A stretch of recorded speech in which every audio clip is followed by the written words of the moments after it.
All right, welcome back to our special coverage of the Prime Minister's press conference, his first in 4 years, his second in only 6 years. Perhaps the big message coming out of that press conference, first and foremost, the Prime Minister scorching bizarre gossip of rumours that he could step down before his term is over, saying there's no question of his stepping down till he finishes the work that is allotted to him, that he hasn't considered retiring from the post of Prime Minister, answering a range of questions from the telecom scam to relations with Pakistan to allegations of division within the government on Naxal policy, talking about having discussed those allegations with the telecom minister and that action will be taken if any allegations are proven. In fact, we'll take you through the details of that press conference in just a minute. But let me get first comments now from Shekhar Gupta and Chandan Mitra, who's also joining us. Shekhar, big picture impression of that press conference. Well, I think this is exactly what you would have expected from Dr. Manmohan Singh. He is not given to making any spectacular statements in public. He's also not, unlike many of the public leaders, he's not given to using a press conference as an occasion to unveil something new. I think he fielded,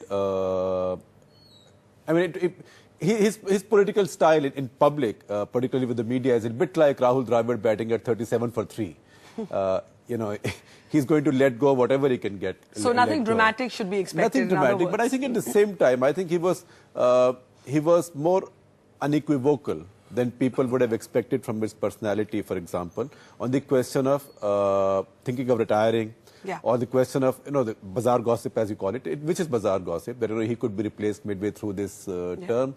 Normally you would have thought a Congress Prime Minister would have said it's up to the party. Well, up to the party. I'm a servant of the party. I do what I'm told. But I think I'm quite sure this is not something that has happened sort of coincidentally or off the cuff. I think this is a well thought out answer, and I think it's been thought through between him and the Congress President, Mrs. Gandhi. So to me, that is the most important thing. I think this is to one, squash some rumors. This is also to squash some ambitions. We'll discuss whose ambitions you mean, but Chandan, big picture impression. Well, I would say disappointing. Why? And disappointing because, as you just pointed out, second press conference in 6 years. Prime Minister is not given to generally talking to the media or to the people through the media.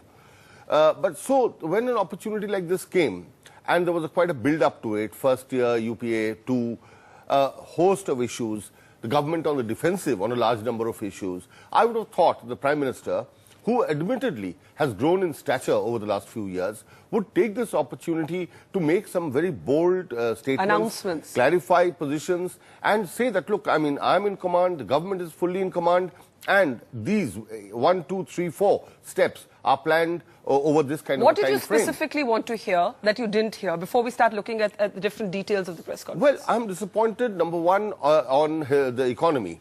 You see, in the sense he kept patting his back about the economy, saying... Though he did say we could do much more, and we agree that those are generalities. Everybody starts by saying, no, we've done well, but we could always do more. But on inflation, I thought he was not very forthcoming. He failed to identify, tried to blame international oil price rise when we all know that is not the case. He again gave an assurance that inflation will come down by December. We heard that last year, saying last December, that's December 2009, prices were due to come down. He's again said the same kind of thing on Naxalism, on okay, let's look at it. Let's look at them one by one. In fact, we should also tell our viewers that as we speak, top leaders of the BJP, and we're going to bring you those pictures in just a minute, are leading a dharna in the capital. There you can see those pictures. Sushma Swaraj there, Arun Jaitley, among others, calling this 1 year of disappointment. We'll be going back to those pictures that you're seeing just as soon as Sushma Swaraj begins speaking. Now, interestingly, coinciding in a sense the timing with the Prime Minister's press conference.